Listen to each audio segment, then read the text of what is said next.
빵이 없으면 케이크를 먹어라. 이 말은 프랑스 혁명 때 왕비였던 마리 앙투아네트가 굶주린 백성들을 향해 한 말로 널리 알려져 있으며, 이 당시 마리 앙투아네트 본인은 물론 프랑스 왕가와 상류층이 얼마나 일반 백성들의 삶과 괴리되어 있었는지 잘 보여주는 말이기도 합니다. 그러나 200년이 넘게 지난 지금까지도 인구에 널리 회자되는 것과는 달리 마리 앙투아네트 본인이 실제로 이 말을 했다는 기록은 남겨져 있지 않습니다. 그렇다면 마리 앙투아네트는 왜 본인이 하지도 않은 말을 했다는 억울한 누명을 쓰게 되었을까요? 여기에는 나름의 배경이 있었습니다. 마리 앙투아네트는 1755년 신성 로마 제국의 빈에서 프란츠 1세와 마리아 테레지아의 딸로 태어났습니다. 기록에 따르면 마리 앙투아네트는 아주 어렸을 때부터 글 수업에서 도망치거나 숙제를 하지 않았고, 억지로 선생님 앞에 앉았을 때도 전혀 집중하지 못했습니다. 반대로 음악에는 많은 관심을 보였는데, 그 결과 어린 시절부터 피아노나 하프와 같은 악기는 잘 연주할 수 있었습니다. 그런데 아직 14살에 불과하던 무렵 마리 앙투아네트의 인생을 결정적으로 바꿀 사건이 일어났습니다. 집안, 즉 합스부르크 가문의 결정에 따라 마리 앙투아네트가 결혼을 하게 된 것입니다. 14살에 불과했던 그의 결혼 상대로는 한 살 위였던 프랑스의 왕세자 루이 오기스트가 낙점되었는데, 이는 얼마 전까지만 해도 생각하기 어려운 일이었습니다.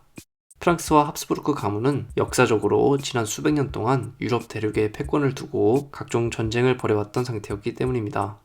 이처럼 숙적 관계에 가까웠던 가문끼리 결혼을 진행하기로 한 데에는 달라진 국제 정세가 결정적인 영향을 끼쳤습니다.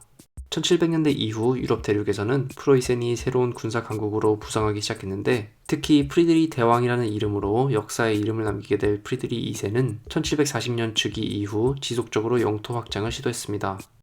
이런 확장 정책은 신성 로마 제국 방향으로도 이루어졌고, 이 때문에 이 지역을 통치하고 있던 합스부르크 가문은 프로이센을 견제해야만 했습니다. 그리고 이를 위한 방법으로 지난 수세기 동안 숙적 관계였던 프랑스와 동맹을 맺고 둘이서 함께 프로이센을 억제하고자 한 것입니다.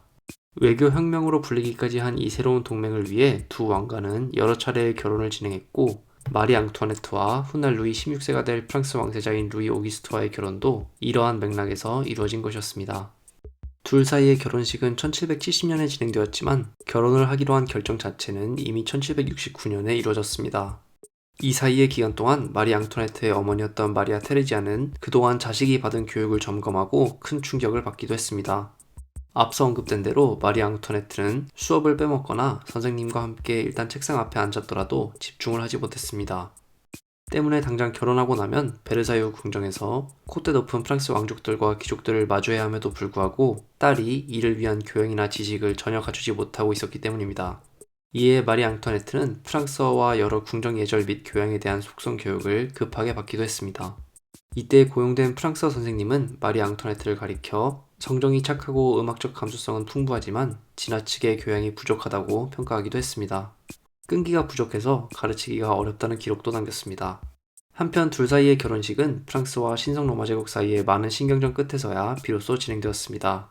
함께 프로이센을 견제해야 할 필요성 때문에 일단 동맹을 맺고 결혼을 진행하기로 결정했지만, 역사적인 숙적답게 결혼식의 작은 절차 하나하나가 신경전의 대상이 되었습니다. 프랑스와 신성 로마 제국 어느 지역에서 신부가 될 마리 앙투아네트가 가족을 떠날지도 중요한 문제였습니다. 긴 갈등 끝에 양국은 지금의 스트라스부르 인근에 위치한 무인도로 합의해야 했습니다. 이곳에서 14살의 마리 앙투아네트는 자신의 가족 및 사절단과 이별해야 했습니다. 이뿐만 아니라 지금까지 입고 있던 옷은 물론 장신구까지 모두 벗고 프랑스 방식대로 새로 옷을 입었습니다. 일주일 후 마리 앙투아네트는 지금의 콩페이뉴 인근에서 자신의 결혼 상대인 루이 오기스트를 만났습니다. 이 자리에는 그의 할아버지이자 프랑스의 왕이었던 루이 15세 및 그의 3명의 아직 결혼하지 않은 딸들도 참석했습니다. 루이 오기스트는 이 고모들과 내적으로 매우 친밀한 관계였는데, 고모들의 동행하에 자신의 신부를 만난 그는 딱히 특별한 모습을 보이지는 않았습니다. 그의 일기에도 이날 단순히 왕세자 비를 만났다라는 건조한 기록만이 남겨져 있습니다.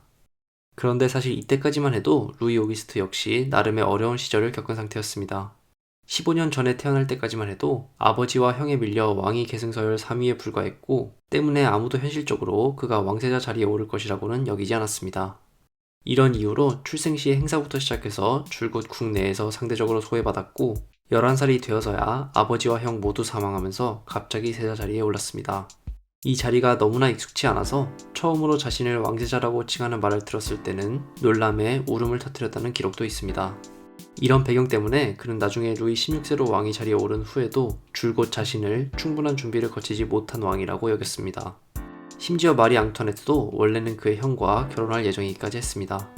게다가 마리 앙투아네트와 결혼하기 전까지만 해도 루이 오기스트는 어린 시절을 줄곧 합스부르크 가문 사람과 신성 로마 제국적인 것들을 항상 의심하고 조심하라는 교육을 받으며 자랐습니다. 15살에 불과했던 그에게 갑자기 일어난 일련의 변화들은 한 번에 소화하기 굉장히 어려웠던 셈입니다. 게다가 마리 앙투아네트의 어머니였던 마리아 테레지아는 실제로 딸을 프랑스로 보내면서 딸을 중요한 정치적 요원으로 생각했습니다. 결혼 이후에도 계속 편지를 보내면서 개인적으로 뿐만 아니라 정치적으로도 어떻게 행동해야 할지 여러 지침들을 내려주었고 프랑스 궁정에서 일어나는 일들에 대해 묻기도 했습니다. 딸을 대하는 마리아 테레지아의 태도는 한 편지에서 복종하는 아내가 되라고 하면서도 동시에 아이네 구테 도이체, 즉 좋은 독일인이 되라고 말한 것에서 가장 명확하게 드러납니다. 문제는 이처럼 복잡하고 섬세한 역량을 요구하는 역할이 14살에 불과했을 뿐더러 지적으로 뛰어나지도 않았던 마리 앙투아네트에게 굉장히 혼란스럽게 다가왔다는 점입니다. 자신에게 주어진 역할을 수행하고자 마리 앙투아네트는 이후 친정 가문의 요구에 따라 남편에게 여러 관직 자리에 오를 사람에 관한 추천을 했지만 루이 16세는 이를 간단하게 무시해버렸습니다.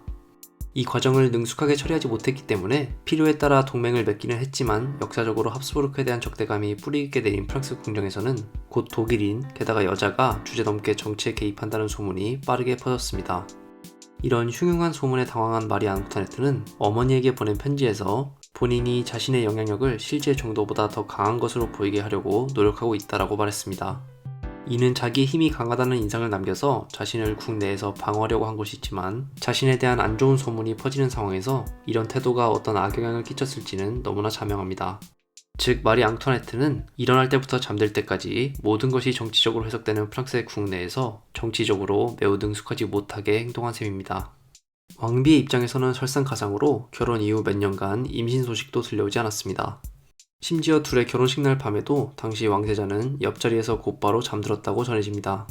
베르사유에서는 왕과 왕비가 별도의 공간에서 잠자는 것이 관례였기 때문에 앞서 언급된 여러 이유들로 인해서 사회성이 다소 부족했던 루이 16세는 이따금씩 용기를 낸 끝에야 아내의 침실을 방문했습니다. 물론 마리 앙투아네트는 그간 외로움을 달래기 위해 악기나 여러 놀이에 심취했기 때문에 자신을 방문한 왕에게 별다른 관심을 보이지 않았고 루이 16세는 빈손으로 돌아와야 했습니다. 마리아 테레지아는 딸에게 보내는 편지에서 계속해서 아내의 역할에 충실하라고 했지만 마리 앙투아네트는 자신과 남편은 기질이 다르며 남편은 세상 물정도 모르고 게으르기만 하다고 말했습니다. 사실 마리아 테레지아에게는 외교적으로도 이것이 중요한 문제였습니다. 잠자리를 통해 완성되지 않은 결혼은 이론적으로는 가톨릭 세계에서 무효화될 수 있었는데 결혼 후 7년 동안 둘 사이에는 아무 일도 일어나지 않았던 것입니다. 이런 상황은 베르사유 궁내에서 둘의 성적 취향 혹은 둘 중 한 명의 의학적 문제에 관한 온갖 소문과 추측이 퍼지는 요인이 되었습니다. 이 문제는 마리 앙투아네트의 오빠인 요제프 2세가 베르사유를 방문하면서 해결되었습니다. 대동한 의사가 의학적 도움을 준 것인지 혹은 요세프 2세 본인이 적절한 성교육을 한 결과인지는 명확하지 않습니다. 요세프 2세는 형제인 레오폴트에게 보내는 편지에서 다음과 같이 직접적으로 밝히기는 했습니다. 왕은 자신의 일부를 넣기는 하지만 넣어놓고 가만히 있기만 했다. 물론 이것이 단순히 프랑스의 왕을 깎아내리고자 요세프 2세가 지어낸 이야기일 가능성도 높습니다. 어쨌든 이 방문이 이뤄지고 1년 반 후 둘은 첫 아이를 가지는 데 성공했고 마리 앙투아네트는 이후에도 왕가의 사이에서 2명의 아이를 더 낳았습니다. 그러나 이미 10년에 가까운 시간 동안 프랑스 내에서 마리 앙투아네트의 평판은 극도로 안 좋아진 상황이었습니다. 아이들이 왕의 아이가 아니라는 소문은 물론이고 왕비가 큰 규모의 다이아몬드 사기 사건에 얽혀있다는 루머도 돌았습니다. 이는 정확하게는 사실이 아니었지만 1786년 사건을 조사하기 위해 설치된 왕의 법원은 왕비의 안 좋은 평판이 이런 루머가 퍼지는 데 기여했다고 인정하기까지 했습니다. 결국 1789년 프랑스 혁명이 시작되고 4년 후에 루이 16세가 사형당하자 프랑스 내에서 마리 앙투아네트를 지켜줄 세력은 없었습니다. 루이 16세는 그나마 처형장까지 비공개로 이송되는 최소한의 배려는 받았지만 9개월 후 마리 앙투아네트는 그조차 받지 못하고 모두가 보는 가운데 처형장으로 이동했고 그곳에서 37살의 나이에 처형당했습니다. 결국 빵이 없으면 케이크를 먹어라 라는 실제로는 하지 않은 말이 널리 퍼지게 된 데에는 이처럼 마리 앙투아네트에 대한 적대적인 감정이 큰 역할을 한 셈입니다.